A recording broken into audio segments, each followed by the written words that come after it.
Well, welcome everyone. I'm very happy to be here today with Seb Reilly, editor of Seaside Gothic. Welcome, Seb. Nice to see you. Hi, thank you. Thank you very much for having me. Yeah, my pleasure. So please tell us, why don't we just jump right in? Tell us when you started the magazine and what was your reason for creating it? So I started the magazine in uh I started the magazine as it is in 2021. But I'd always wanted to run a little magazine, like in the tradition of, I suppose, of Victorian little magazines where they were, something you could read on a train ride or a carriage ride or whatever, rather than a big magazine that would take you a week to get through. So I always liked that idea, but I could never figure out a niche or enough of a good reason to do it. And I spent 5 years as editor in chief of an organization called That It Writers, which was basically like a daily publishing thing. So huge amounts of submissions open all the time, huge amounts of content, all online. There was a team of like 14 editors or something. It was massive. It was a big funded project, and after 5 years of that, I thought, I don't want to do something like that anymore.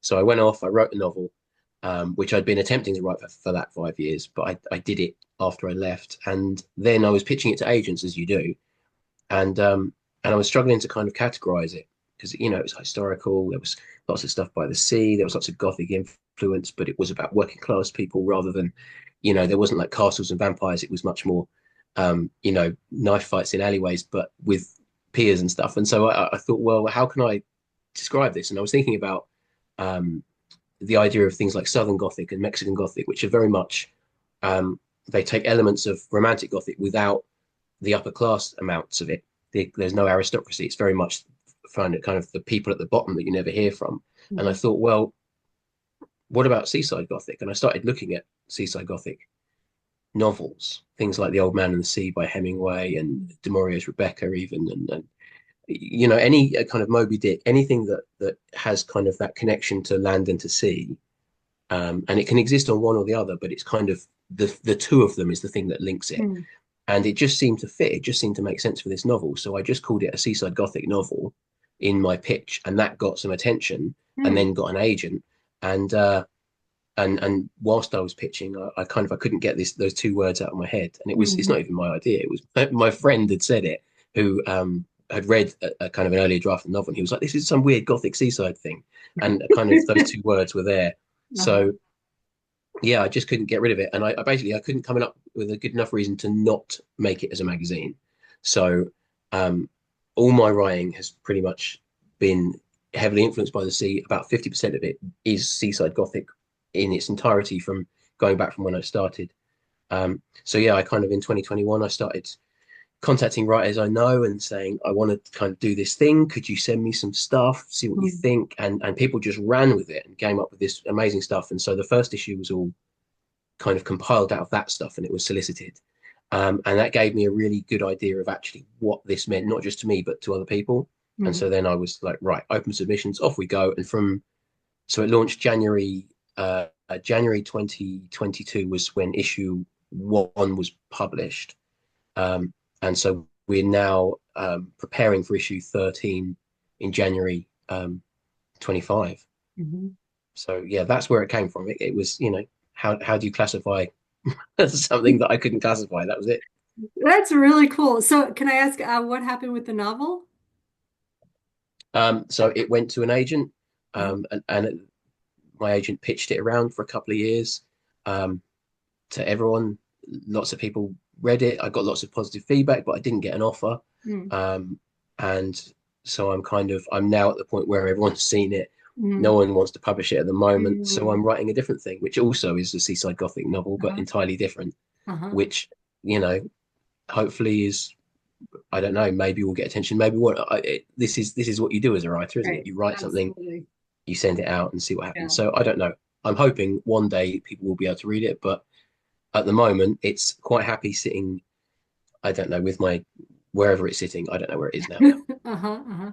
So this is fascinating because I love the ocean and I've never quite considered how rich it is as like a potentially gothic subject matter. So Can you talk more about like what are the criteria that make something Gothic and what makes it seaside? Like, does the work necessarily have to be seaside, or can it be like about these little communities, these little like beach towns and enclaves? And how do you kind of what is the criteria for something that is both seaside and Gothic?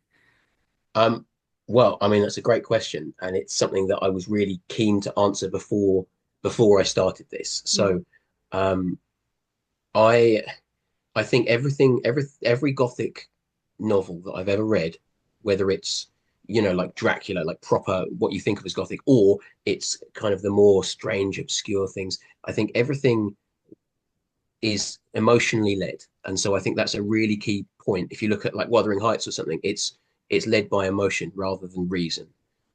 If you take apart any Gothic novel and think, what if these people were thinking sensibly? It just mhm, doesn't work. mm, Everyone's following their emotions. Everyone's doing what their heart is telling them rather than their head. And so I think anything Gothic should be led by emotion, in my opinion. mm, And I'm happy to be proved wrong on anything else, but on Seaside Gothic, emotionally led is our first kind of criteria. Um, then the second criteria for me for Seaside Gothic writing, it needs to explore duality. Where I am, where I live here is right kind of on the edge.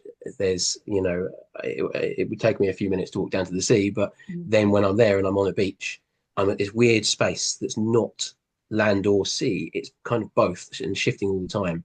And on one side, I've got an endless horizon. The other side, I've got, a town. And normal towns and cities, you walk into the middle of them and you're in the center, surrounded by suburbs mhm, and so on and so forth. And well, urban areas, then suburban areas. In a seaside town, you walk into the town or city center, and then you hit the sea. And so there's a really weird sense of like there's a definite kind of thing there of there are two things happening at once. mm, And we build permanent structures at the seaside that rot in a couple of years because of the salt. And we also build temporary shanty towns that are here permanently. mm, So I really like that kind of duality thing rather than exploring a triad, which a lot of kind of other Gothic fictions do, of just making it really blatant. It's about either or, it's about two things. And so, love, hate, life, death, all that sort of thing, beauty and grotesque.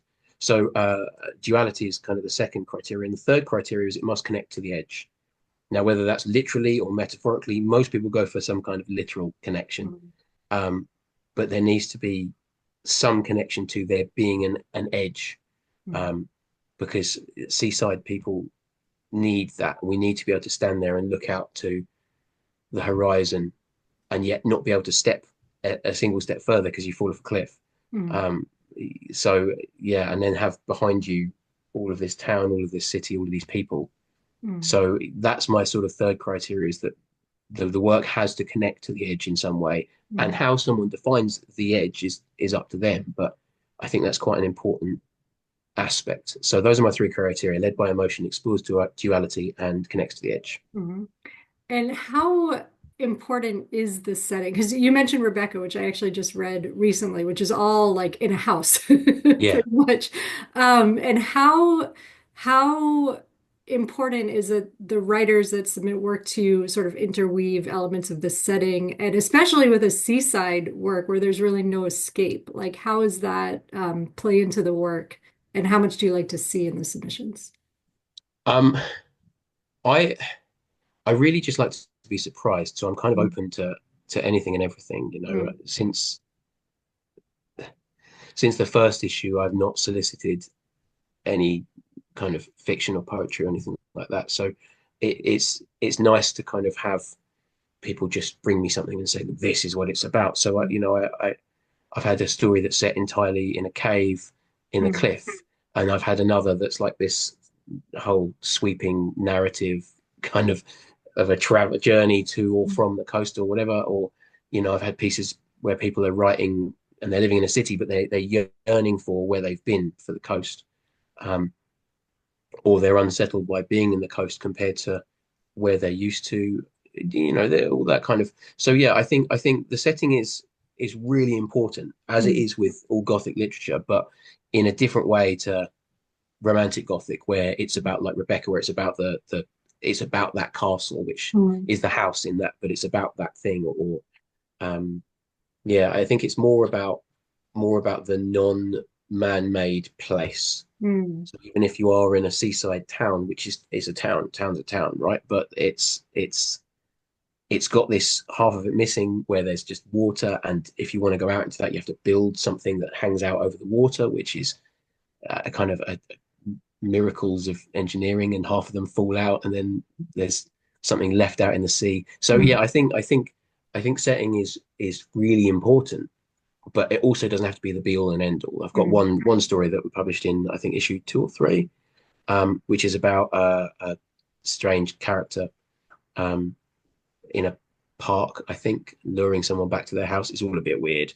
Mm. Um, I like it. It's fun and it's strange, but the only link in that to kind of the edge is that there's a smell of salt in the air over the earth. Mm, It was just at the tiniest of links, and I think that's the one that's had the least link to the edge. mhm. But the the edge was explored in a different way by that writer, and was more about exploring what is the edge of acceptability and what is the edge of Interesting. what you should and shouldn't do and the edge of Right. society. And that plus the suggestion at a seaside setting was enough for me to think, actually, yeah, you know what? I like that. And it surprised me. And anything that Uh-huh. surprises me gets my attention. Uh-huh. How can you tell if a piece is emotionally led? What does that mean? Um, I think I think a lot of people worry about plot. Mm, And plot's important, plot is necessary, and I think plot is um, essential in some cases, most cases. Just having a character look at the waves is not enough. There needs to be something. There needs to be conflict. There needs to be a reason for me to keep reading. But um, if if a character is just looking at everything logically and sensibly, then it you know anyone can do that, and that's a normal thing. And actually, what I want to connect with, what I want to empathize with, is either a character feeling and responding to those feelings, or if it's poetry, then someone expressing how they feel in their emotional state rather than how they logically think. I quite regularly get very nice, very well written poems describing a beach, mm, and they're lovely poems. They're outstanding poems most of the time, but they're not right for me because there's no emotion there. It's mm, a reason led descriptor. And mm. actually, what I want to read is more, you know, how they feel when they're there rather than what they can see, what they can smell, and what they can taste.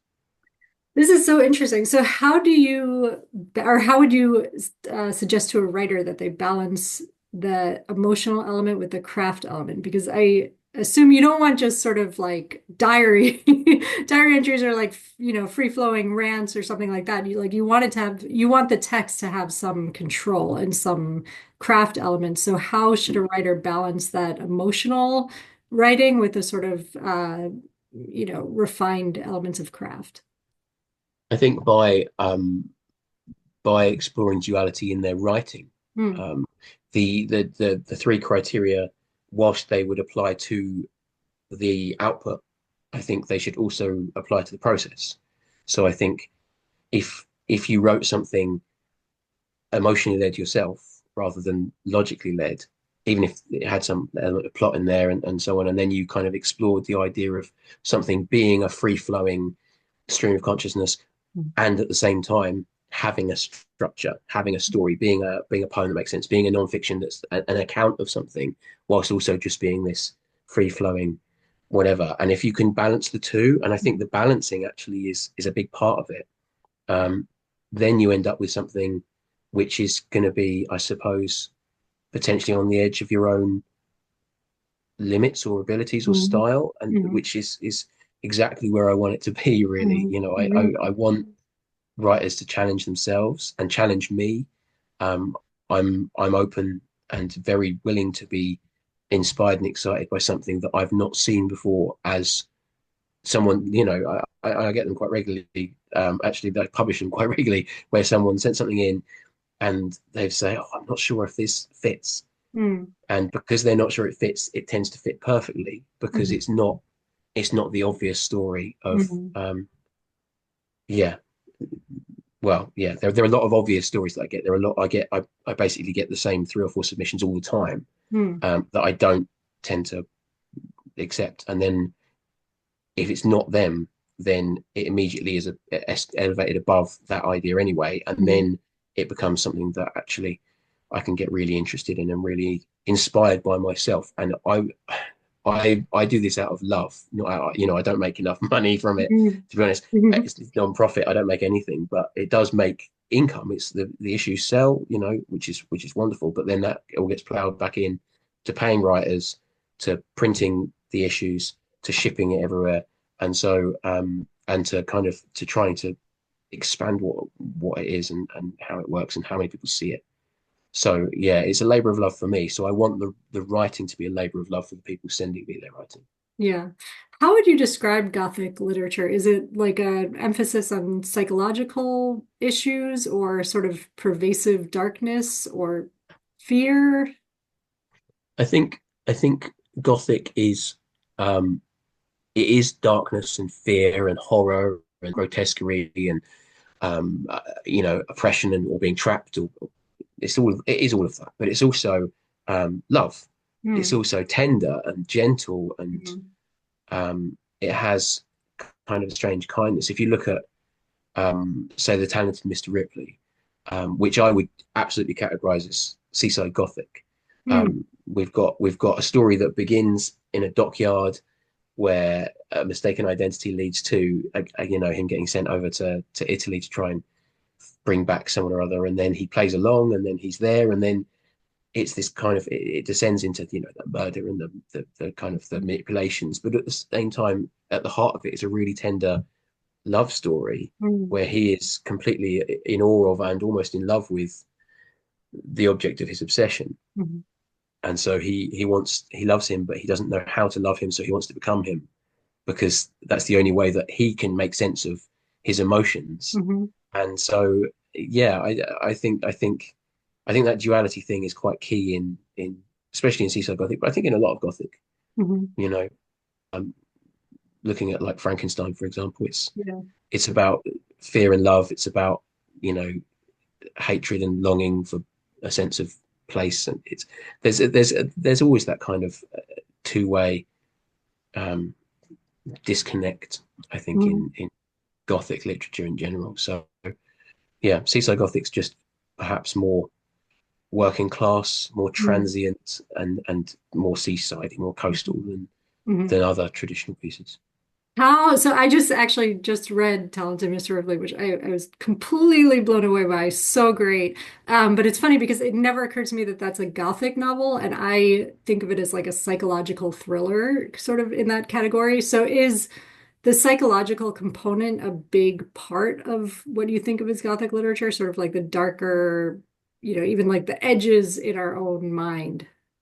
I think definitely the edges of your mind. Yeah, I think the thing about literature, and the thing about genres in literature particularly, is it's just a shelf in a bookshop. That's it. Mm. So you could take Talented Mr. Ripley and you could put it on the psychological thrillers, or you could put it on the, um, obsessed weirdos shelf, or you could put it on the horror shelf, because That it would be a ultimately great he's a show. guy that stalks and murders people. Yeah. You could put it on a Seaside Gothic shelf. You could put it on a general Gothic shelf. I think you could, put it on, a travel fiction shelf. Mhm. Like, it's just which one does it fit in best right now, and it tends to fit in. I think generally is like literary, talented mystery, because it's been around long enough Mm. that people now go, oh, that's really clever. So, Right, right. and literary is the one where we don't really know what it means, but it means something, and we stick stuff on there that we think is really clever. Um, and I think it tends to be either it's in there or it's in thrillers or psychological. I don't know, but yeah, I'm not, like, I wouldn't dream of claiming any novel as just Seaside Gothic. I think every Mhm. novel is multiple things. Um, but I think things that fit into Seaside Gothic definitely have, um, sometimes have an element of psychological element of darkness, but equally sometimes they have this wonderful sense of, um, hope, and Mhm. of lightness, and of, it entirely depends on the piece, I think. Mhm. Mhm. Sort of like a Jekyll and Hyde of the genre. Yeah, exactly. Which is another interesting Gothic novel, Right, not by the seaside though, which right, rules right, it out right. for me. But yeah, great piece, great book. I really like Jekyll and Hyde actually. So what you mentioned that there are about 3 or 4 submissions that you see a lot of. Can you tell Mm. us what you tend to see a lot of, and then people can know like this is getting submitted, this is kind of repetitive. I can. I I don't want to upset anyone that sent me any of these though. That's the thing because I do get them a lot, and sometimes I get really well written pieces, and I go back to them and I just say this is not for us, but please something again. And if I say that to people, I mean it. Mhm. So um, yeah, but the ones I get a lot. So I get a huge amount of submissions about a person walking into the sea, and Hmm. if they're there, they're in a situation, and they just choose the culmination. The final bit is that they choose to just walk into the sea and get taken by the waves, um, and it's just not it's not for me because it's I think it's without wanting to sound too harsh. I think it's an easy way of doing something emotional Mhm. at the edge of the coast. Um, in the first issue, I ran a story by the guy. Actually, it's by the guy that said about Seaside Gothic when he read my novel. Hmm. Um, he sent me a story which was about a guy who had gone out in a storm to the cliff to do that. He was like had um, a medical condition, and he was that's basically what he wanted to do. And he ends up having a conversation with a brass statue or the knight. He's not quite sure what it is, but something is kind of talking to him, tempting him to go in, kind of like a not like an obvious siren, but the idea that's kind of where it harks back to. And actually, the story when he first sent it to me, the guy gave in, and I went back to him and I said, "No, I don't like. I think I'm going to get a lot of these." And I'm right, I have got a lot of them. And I said, "Surprise me." And so he came back with um, something that actually was completely different and completely interesting. And the guy, the tension in the story became that he was arguing with this voice and not giving into it, and decided that actually he was, he wasn't going to have any of it. So he doesn't go into the sea at the end, and actually the conflict in the story is about him overcoming that voice. So yeah, the person walking into the sea is a common one. Hmm. Um, Another common one is two people on a cliff top, and one of them, for some inexplicable reason, just disappears off the cliff top. I get that one a lot. Um, and again, it's not. There's nothing to surprise me there. If I've read a variation of that story before, um, then it's not something that I'm probably going to be interested in. I get a lot of mermaid stuff, Really? um, but not interesting mermaid stuff. The interesting mermaid stuff I've Mhm. published a few mermaid stories, but most of it um, is basically splash. A guy walks down to the beach, finds a mermaid, takes her home, keeps her in his shed. Sometimes his wife finds out and gets annoyed or whatever. He's got her in a bathtub. Anyway, he takes her back to the sea, and then she takes him with her. Hmm. Um, and it's normally suggested that actually that's an evil thing, and she's going to eat him or something. Hmm. I get lots of them, and they're not. If it's splash, then it's not something I'm going to want. And then I also have had a fair few um, Selkie stories. So there's variations on. There's a woman, and her skin is been taken off because she's normally a seal, but she's actually a woman at the moment, and so she pops her skin back on to go back into the sea. Um, and I haven't published a Selkie story because I haven't read one that's inspired me yet. And I've had a fair few, but yeah, they all tend to be pretty much the same kind of thing. I think I've published one that suggested the idea of a selkie, but it wasn't. It was just a woman who was beachcombing, and there was a guy who was the narrator was this young guy who was kind of captivated by her and thought she could be a selkie. She wasn't at all. She was just someone like picking up shells, but he Hmm. had kind of was longing for her and then tried to talk to her. And so I've kind of I can't remember if I did run that one or not. Hmm. I've done enough of them now but that one stuck with me. So hopefully I ran that one. I'm really What sorry is to the people. what is a selkie? I've not So heard. a selkie is a seal that when she takes off her skin is a woman. Oh, So she can be a seal in the water and a human on land. And yeah, it's kind of it's a quite a popular Seaside Myth, I think, Mm. at the moment. Various ones do the rounds over different periods of time, and that one for the past couple of years has been quite popular, um, I think. And so a lot of people write those, send them to me.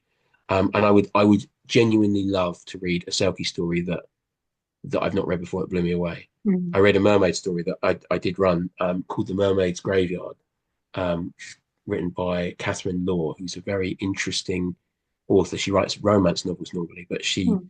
she really gets into the gothic when she writes short stories. And she sent Mm. me this wonderful story about a mermaid sort of swimming around in kind of thinking about the mermaid's graveyard and where all these bones are under the water, but Mm. also, you know, it's not always in the water. It can be up on land where she can't even get to, where there are bones of mermaids that have washed onto the shore. So Mm-hmm. yeah, that was a really interesting piece.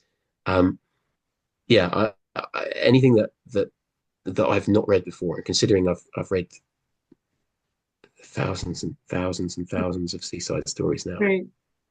I still find things that I haven't read, and I love it. And uh, you're almost instantly going to get shortlisted if you send me something that I've never read before. That's Yeah. that's a whole thing, that is just a surprise to me. That plus good writing, um, is likely to really get my attention. Mhm. And does it need to take place on the sea or can it be like on the edge in some other capacity? Edge on some other capacity is fine. Mm. Um, Interesting. a lot of stuff is about beaches, seas, coastal towns, Yeah. cliffs. But it kind of where and when is down to the person really, and what Mhm. they feel. One of the nonfiction pieces I ran was about a guy living in someone's garden who was interviewed by the writer, because he couldn't rent a flat because there were it was something like 30, 35 flats to rent in the town and 250 Airbnbs, Mm. in a coastal town. Mm. And I mean, that happens everywhere, but particularly in coastal towns, it's a big thing. And so the piece was basically about interviewing this guy and then catching up with him when he had finally sourced himself like a little flat or a house or something, and having somewhere where he could finally live and call home, and how proud he was of it. And that I found really, really interesting and engaging. And it was a very emotional piece. It fit the criteria completely. It Mm. wasn't especially a seaside thing. Some of the stats were about, this is what's happening in this one particular seaside town. Mhm. So yeah, I'm very open to being kind of challenged. I'm fine with people saying this is what I think Seaside Gothic is. Mm. So yeah, it's all open to interpretation. Yeah. What is your editorial process? Are you the only editor? Yes. So I have had a couple of I don't know, interns. I don't really like that word, and they came to me as um, interns or wanting interns, but they weren't. I brought them on as editorial assistants, so two separately on separate occasions, and I brought them on as editorial assistant, and then worked them up to when they edited their own issue. So issue 7 and issue 11 were both guest edited by um, each of these people, and so. Um, but yeah, unless I've got someone who is kind of wants to learn and who is contributing, in that sense, most of the time, yeah, it's just me. So I read. Wow. We open for a week for submissions, 4 times a year, and then when we are open, we get a huge, huge Mm. volume of submissions. And so I open the attachment straight from the inbox, without opening the message. So I don't read Mm. cover letters. I do read them, but not straight away. I open the attachment. I don't look at the title or the person's name, um, which I'm fine with people including. I don't ask for any, I don't ask for much fancy formatting, just kind of your basic stuff. But I just start reading from where is obviously the first line, Mm. and I'll read the whole piece. And so I start when submissions open. I start reading them straight away, Wow. and I try and keep up, and I never keep up. Um, but yeah, once submissions are shut, a few weeks later, I finally read through all of them, and then I can start long listing and then short listing. But um, I just read them, and I sort of flag the ones that I want to come back to, in my long list. and then I will go back and I will read through all of the long lists again, um, and narrow it down to a short list, and then I will generally read all of those again, um, to make my final decisions. Occasionally, I'll read a piece, and on my first read, I know it's right, I know I want it, and so I will kind of accept it there and then.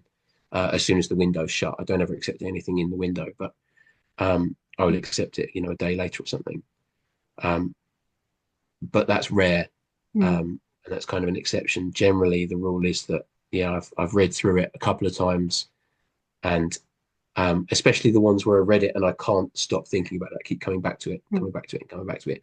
Those ones are ones that um, yeah, that I kind of I need to look for a reason to not accept it. And if I Mm. can't come up with a reason to not accept it, then it's definitely in my shortlist. And the ones that grab me by the throat and that Mm. I fall in love with, that's ultimately it. I want to be seduced by a piece of writing. Mm. It's not a logical thing for me. It doesn't. I try and put as much process in as I can, but it's an emotionally led process for me. So I will hopefully fall in love with a piece, Mm. and then I will either accept it as it is if it's ready, or if I fall in love with it but it's not ready, then I'll go back with suggestions or requests, um, you know, to the writer, and then ask the writer to do kind of some revisions if they're comfortable, and if they are, then we sometimes have a bit of back and forth, and depending on the piece and depending on how much support that person needs, depends on how long that process takes. Um, yeah, Yeah.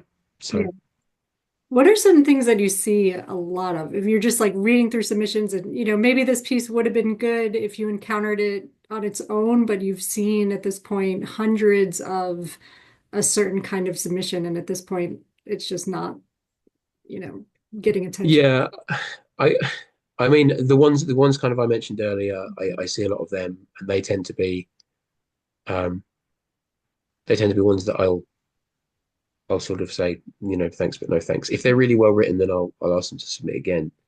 Um the the ones um that I really it's a really hard question because trying to think about what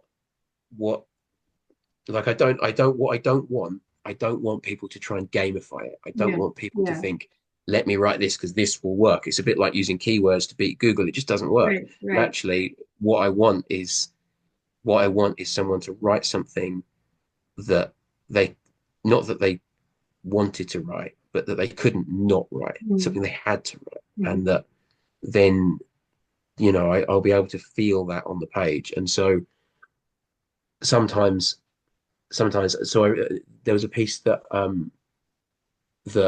I accepted uh, in the last a couple of issues ago, which was the original title was As Cruel and Fickle as a Mother's Embrace, which is a fantastic title, but it's Mm. just too long for our pages. It wouldn't fit in the contents page, in the printed magazine. So I just went back to the writer and I said, I love it, I absolutely love it. She'd sent me something before, and which I'd really loved, but I hadn't got it in time, and someone else had accepted it first. Mm. Say la vie. But this time she sent me this, and I really loved it, and I said I want it, but the title's too long. Like if it was As Cruel as a Mother's Embrace or as Fickle as a Mother's Embrace, it'd be fine. But like with those, all of that, it's just too many words. Could you just come up with a shorter title and then I'll accept it? And I didn't expect any changes or anything because it was a Mm. fantastic piece.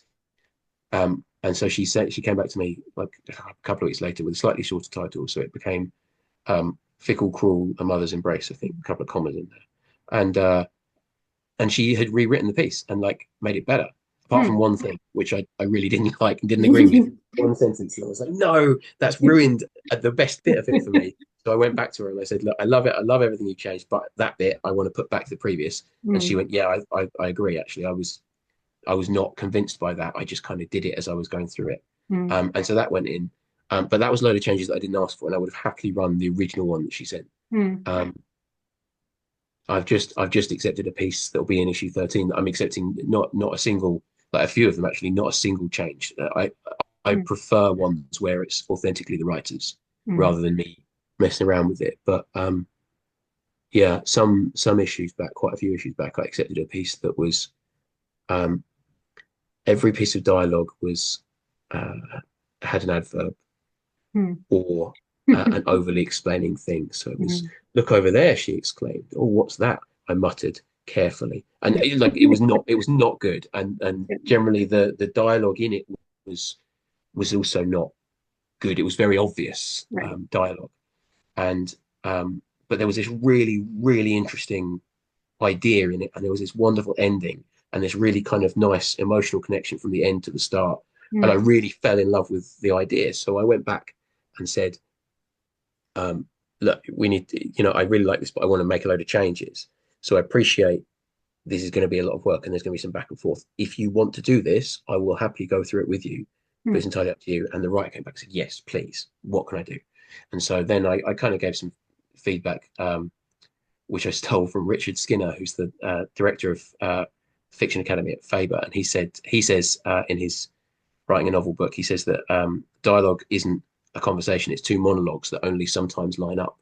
And I really love that idea, and I've used that a lot in my own writing. And so I said this to her, and just she just ran with it, and Hmm.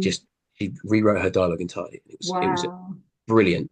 Um, and then and then I said, right now we're going to do a Stephen King, get rid of all the adverbs. So they all went, and then they just after that it was just a couple of little tweaks just to connect the start and the end more and Hmm. pull through. And we moved. There was initially it was a great big explanation at the beginning, and then a scene at the end that kind of paid off that explanation. And so then I just moved all that exposition. I just said, look, take that exposition and drop it sentence by sentence throughout the piece rather than having it all at the beginning. And she Hmm. did it. And then it became this stunning piece, Hmm. which is in one of the issues. I can't remember the name of the story now, but anyway, it's a fantastic story. I'm really, really proud of it being in there. I can remember her name still. And yeah, and it's such a lovely story and lovely sentiment that I kind of I was willing to do all that back and forth, and it was a good I don't know good few weeks of back and forth thing, and then waiting, and then Wow. and I think it turned out to be about 6 weeks in total of working on that piece, and it went into the issue after the issue that Hmm. I was reading for, Hmm. um, but for the right piece, I'm very willing to put in the work. I'm very willing to put in the effort. And I try and view everything as a one-off piece, which is Hmm. why I really don't like the ones that come through that are the same as other pieces, Hmm. follow the same patterns, the same Hmm. rules. Um, Whereas when it's something that here is something new, here's something fresh, here's Yeah. something from me.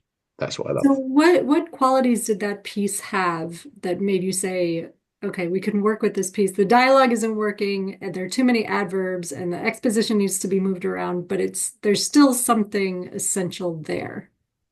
Um, so I read it, and then I read through, and I didn't long list it. I read it, and I read through the entire long list, not the right long list, sorry, the entire submissions queue. Mm. Um, and then when I got to the end of it, um, as I generally tend to, I just thought, what what pieces stood out to me, and that piece I could not get out of my head. Mm. The idea and the image. So it's I can't remember for the life of me what it's called now, but maybe called the lifeboat or something like that. Anyway, at the end of the story, um, the characters they go into a cave in the cliffs and sort of squeeze around this rock, and they find a boat with a couple of skeletons inside that's been sat there for 100 years or something. And no one had discovered, and they were sort of the first to find it. And it obviously been somehow washed over the boulder at a high flood and got stuck there. Um, and it kind of links to the grief they're experiencing. They're there to scatter some ashes, and it just was this, and it was inspired by a real occurrence that happened in this person's Danny Chase wrote it, and it was inspired by a thing that happened, I think, in her hometown or somewhere near where she lives. Anyway, it was this kind of really nice, this idea of them stumbling across this boat with these skeletons, and then what the person that had died, what they had gone through, and Mm. how that related to this. I couldn't get that out of my head, Mm. and so you know, craft, craft, you can learn, and Mm. craft can be fixed, but art Right. can't be. And it was just, it just, I couldn't not think about it. So I went back and found it and flagged it. and then when I got to the shortlist, yeah, I just kind of I couldn't not Mhm. not keep going. So I kind of got to the point where I was like, well, actually, I'm gonna have to go back and Mhm. say, can we work on this? And I did, and she was brilliant, and she really really um, went to town on it and really put in the effort, and I could see it, and I could, Mhm. and it shows on the page, and that story is a really, I'm really proud of that story. Mhm. Um, Not for me and for anything I've done, but I'm really proud of her, and I'm really proud of that story for her. Mhm. And I feel quite I generally try and feel quite honoured about the pieces I'm publishing. Yeah. Um, because if I'm putting them out there in the world, then that's quite a responsibility. And I want to take that quite seriously. So I feel quite honoured to publish that and to publish anything. Mhm. Um, but I'm really proud that my little magazine has published Mhm. that and all the other pieces, and that has been able to hopefully contribute to keeping some of this stuff in the world. Mhm. Do you ever worry that you won't have enough great pieces in that short 1 week window, or do you have the opposite problem where you just have so many you can't choose from? Um, so I worry about nonfiction. Mm. That's the only thing I worry about. Fiction and poetry, I get uh, a lot. Definitely, definitely get enough. Um, and it's fine, and I'm happy to read, and I love being able to read all these pieces. And even if I'm reading something that's completely not for me, I still get to read a thing. It's great, and no one, even if it's something that is not that well written, that the person's clearly new to writing or whatever, there's still it's still a privilege to be able to read their work, and I do take that seriously, and I enjoy the fact that I get to read so much stuff. Um, but yeah, nonfiction is the only one that I kind of struggle with Mm. submissions. There are a lot of fiction, a lot of poetry. I get a fair amount of visual submissions, collections of photographs. Mm. Um, Not perhaps quite as many as I'd like, but enough that I'm never worrying about it. But Mm. nonfiction is the one where occasionally I've had to say, look, I'm running low. Mm. Can you submit something to someone, like some people I know, and then a few people I know will submit something, and then one of them will meet the criteria and will be good enough, and I will love, and so I'll accept it. And I think all my writer friends now know that if I ask them to send me something, doesn't mean I'm going to accept it. Mm. It means it goes into the same thing. It's just kind of a no one sent me this. And every time we do submissions, I post about it, I tweet about it, whatever, and I say that I need nonfiction and I want nonfiction. Send me nonfiction. Mhm. What kind of And nonfiction do you look for?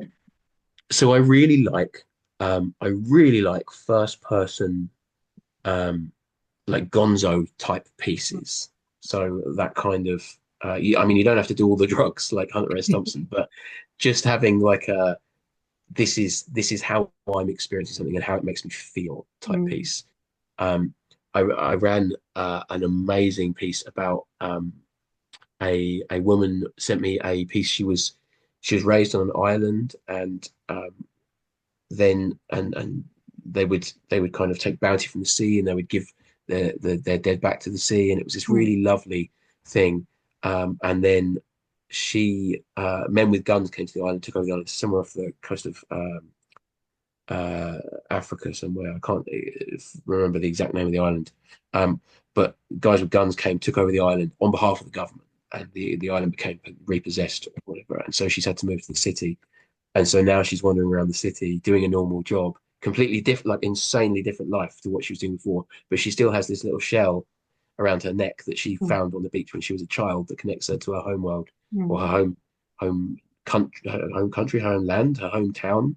And she hopes one day to go back there or find somewhere that could be like there. Mm. But obviously, with all the unrest and everything, who knows if that it would be the case.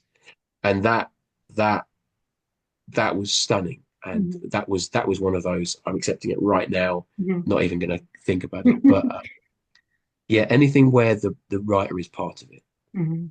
One of the earlier pieces, someone wrote me a little non-fiction piece about the Pirate King of Lundy. It was called, and it was back in the 17 something or other, 18th century. Some pirate took over this little island off the coast of Cornwall, and declared himself king for about 12 days until he died. Um, but it's kind of fun little story about pirates on an island that was a real thing. And she sent it to me. I was like, this is really nice, but I need something else. I need a bit more. And so I just said to her, write me a paragraph because I knew she'd been there because she'd said in the submission. So I said, write me a paragraph uh, for the first part saying, describing when you first saw it. And then she did, and she sent me this paragraph, and it was about her with her husband sat on the beach, looking at this thing in the fog and imagining like a pirate ship coming through the fog, Mm. and kind of how that felt in the middle of a family holiday. Mm. And then I said, right, that's perfect. Now write me a piece at the end about what you did next. And so she did, and about how she then um, when she came home from her holiday, she decided she wanted to go back there next year, but actually go to the island because she was just looking at it this time. And so she's booked a boat tour for the future. That was it. And those two paragraphs turned it into something that then became her story rather than a story. Mm. Um, so yeah, I'm fine with you telling me about a thing. I'm fine with learning, but what I want is you in it. Is Mhm. kind of would be my advice. So anything that's kind of an investigative piece or a first person stream of consciousness nonfiction or something. I just ran one in the last issue, which was a 250 word single sentence about a seagull attacking a guy on a beach in Oh, Iceland whilst he's there with his wife, which is a great. As soon as I yeah. read it, I was like, yeah, I love this. I really loved it. So that went in the last issue. Um, it's called Crowned. So yeah, any kind of anything that is interesting. I'm interested in experimental stuff. A young guy called Christopher Tang sent me a non-fiction piece that I love, which was the beginning of it was about him on a coach on like a school trip or university trip or something like that, and then he put in these four lessons about how to learn to swim, but they were told from his instructor's perspective, and so they were, kick your legs, Christopher, or you're going to sink, and it was really kind Mm. of nice little things, and then it ended with him deciding what he was going to do um, in regards to this person that he found attractive on the coach as he was Mm. looking out the window, and also was missing home, and kind of I don't think he ever came to a decision, but I think he came to one, but he didn't say what it was. Mm. But I really liked the kind of strange structure of it, and Mm. that it messed around um, with form. So yeah, I'm very open to being excited. Hopefully you can tell the pieces I love, I get Yeah. excited by it, and so that's what I Great. want really. I want a piece to just grab me and then excite me. How much of a literary community is there where you are? And as an editor, do you feel cut off from like the other continents and sort of other literary magazine communities? Um, I don't know. So there's kind of a strange little community around Seaside Gothic, which is nice. Mhm. And last year we made a like a little newspaper called the Totem. Last year or this year, maybe I don't know.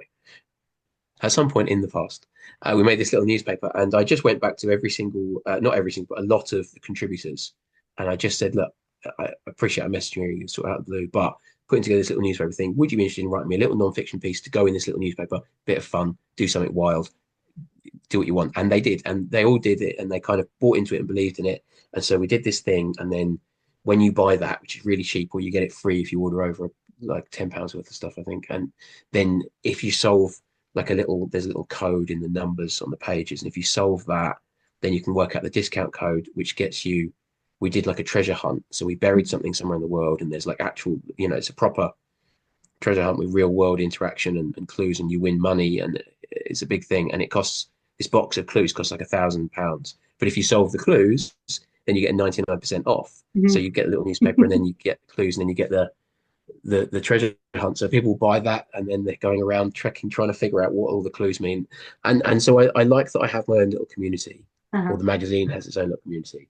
And I feel as a writer, part of the wider community. I am in contact with lots of other writers, and I go to events and read at things and stuff. That's great. As an editor, I've never really thought about it. I'm aware that lots of other magazines follow us or pay attention to us, and I follow lots of other magazines and pay attention to them. But as editors, I don't know. I don't think, or I've never really had kind of a editor to editor chats with other literary magazine editors. Um, but then I suppose I've never reached out and or felt the need to myself. Mhm. Mhm. So I suppose it is kind of slightly. I'd say it's not isolating. Oh no, I didn't mean Um, to make you but aware. no, no, no. Now that you It's a mention really interesting. It's a really interesting question. it. I think I don't feel isolated as an Okay, editor good, good. because I've never really thought about it. But because I've never thought or felt the need to reach out to any other editors to have those Yeah. discussions, that then makes me think maybe other editors also don't feel the need to reach Mm, out and have discussions. Um, and so generally and I've had a fair few editors submit me stuff and then I've published them. mm, And I've only found out that they're an editor of whatever when I've looked at their letter, which is, their email, which is the last thing I read really. mm, And I'm like, oh, that's this person or is that person that I follow on Twitter or whatever, but I didn't even know. I just based it on the story. mm, Um, but then I'm interacting with them as an editor and they're a writer. mm, And I don't know. Whereas I only seem to interact with other editors as a writer pitching pieces to other editors. So mm. yeah, it's a. I think I prefer it that way round Yeah. because I think if I was talking to other editors, we'd all start moaning about the how how much work it is or the stuff, all the bitchy emails, all the stuff that Right, that we right. all know happens. And actually, I much rather find out what other editors are like by submitting to them and seeing how they respond, how they engage with me, Mhm. if they're willing to work on things, if they, you know what I mean, and that that the way I run the magazine is very much based on, in terms of communication, is based on my experiences as a submitting writer. Mhm. And so I try and lay out everything up front. All the terms are on the site, so there's no like contract because there's no surprise. It's just these are the terms. You submit, you accept those terms, Mhm. um, and I will accept based on those terms. And so the acceptance is just yes, I'm accepting based on those terms. That's it. There's no like big back and forth. There's no signing in blood or anything. It's just I Mhm. try and be as transparent as I can. The editorial policies up on the site, um, and if I want changes, I won't accept a piece. I will go back and I say I would like to move this towards publication, but first we need to do this if you're comfortable. Mhm. Whereas I've previously had pieces accepted where I've had, oh, this is the acceptance. Oh, by the way, you have to rewrite all of this. Mhm. That's not an acceptance to me. That's a let's work on it first. And so I try and be as open and honest, but also as clear as I can be, based on my experiences with editors as a writer. So yeah, I think I like it that way around. It's Mhm. kind of a rambling answer, but No, no. yeah. Are you ever looking for volunteer readers or any kind of staff or anyone to help out? I'm not looking, but if they find me, I will always listen. Mhm. So the two previous staff members contacted me directly off their own back, and both of them kind of did the same thing actually, like a year apart. Just said, look, I would really love to come and learn how this works Mhm. and work for the magazine and figure out, and they each gave me really good reasons why I should invest in them because that's what it is. Because Mhm. it means it doesn't save me any time. It doesn't save me any work. It means I'm directing it in a slightly different way. And so the way I work with people in that sense is they come on initially as a reader, and they're involved in the decision making of terms of long listing and short listing and so on for their first issue. Um, and then I get them doing some editorial work. So they start, I'll give them a piece and say, right, you need to figure out what's wrong with this and how we can make it better to accept it, especially if they really like it. Um, and so then they'll have to come up with the stuff, and then through me as kind of the middle person, using the main inbox, um, they will go back and forth with the writer and Mhm. make changes and learn how to edit like live. And then for the second issue, there'll be much more, it'll be a more collaborative process in terms of who we're accepting and who we're not. And they'll also learn all about typesetting, layouts, and copy editing and all that stuff. And then the third issue, they're in charge. So they choose the pieces they're accepting. They uh, do all the editing. They design everything. It's all kind of done through me. We do lots of screen sharing and Mhm. lots of lengthy Zoom calls or Skype calls or whatever to go through all of this stuff. Um, and then yeah, and then kind of at the end of it, they have an issue that they've curated, they've edited, they've written the editor's letter. Their name is on it, not mine. I'm just there as an editor in chief, Mhm. making sure it ties in with the overall brand, I suppose, or whatever vision of Seaside Gothic. Um, so yeah, I'm not looking for anyone, and I'm not kind of going to go out of my way and ask. But if someone comes to me and gives me enough of a reason that I should invest that amount of time and effort in them, and I can see that they're going to invest something into the magazine, um, then I will definitely entertain it and at the very least have a conversation with that person. Yeah. And both of those people that have been involved, Elle and Emily, both changed the way the magazine is Mhm. by their input. And I like that. I like that the vision of the magazine is kind of gradually evolving from the submissions, from the other people involved on staff, Mhm. from I kind of have a selection of writers that are kind of my sounding board, I suppose. It's like an unofficial editorial board, and they're the people that I say, oh, I'm thinking of doing this. What do you think? And then they'll say, yeah, it's a great idea, or no, you're an idiot, don't do it. And then I'll go and sleep on it, and I'll decide that they're probably right. Mhm. So, or I'll decide they're wrong, and I'll do it anyway, and it will be a horrific flop. Who knows? But there are people around. It is just me, but it's also I try and make it not just my Mhm. thing, Mhm. even though it kind of comes from me, and I'm the one doing most of the work. Sure. So just a few more questions. This has been so great. So thank you. If there are writers out there that are hearing this and they're thinking this sounds amazing, this magazine sounds perfect for me, any words of advice for a final pass before they send it along to you? Like make sure you start strong, make sure you work in the elements of the ocean or, any final things that they can look for in their work. I'd say make sure it's in the word count. Mm. 1,000 words is our limit, so make sure it's in that, Makes sense. which is ignored a lot.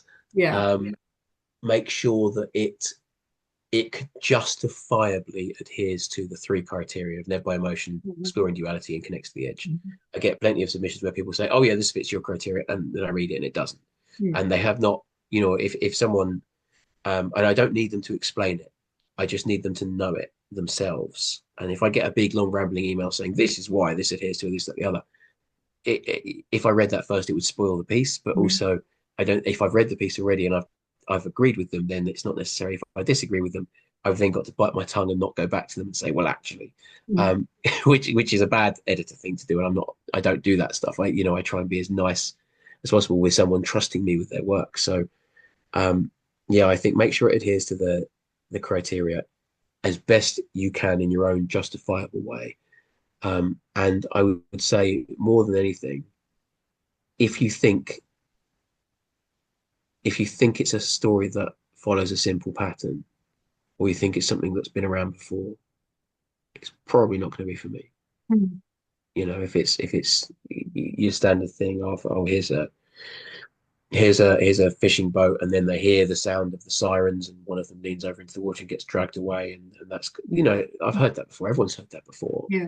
Whereas if it's something really interesting and exciting, like the one I mentioned earlier, Fickle Crawlers to Mother's Embrace, um, about women collecting sea sponges and harvesting eggs from chickens that live on the beach, and Mhm. dealing with soldiers, um, and yeah, and sacrificing babies to the sea. It was very strange, and there was something. It was just I've never read anything like that Yeah. before. And most pieces actually, there's a fascinating one that I really liked from really early on. There was a couple that are sticking out at me now. There's one where a woman goes to the beach and wax starts coming um, out of her skin, and she keeps showering it off, and eventually she turns into like this wax thing. That was a really nice body horror piece. And there's another piece Mhm. about someone finds some silverfish on the floor and starts putting cups over them, and then ends up with cups all over her house, Mhm. and lies down and sort of joins the silverfish. So yeah, Mhm. anything that surprises me does the Yeah. job for me. Yeah. So one final question. This is a question I ask all editors. What keeps you going? What keeps you doing this? It sounds like a ton of work, plus you have your own writing to do and other life obligations. So what keeps you inspired to continue doing this? I love doing it. I love making the issue. I love the final thing. I love the process.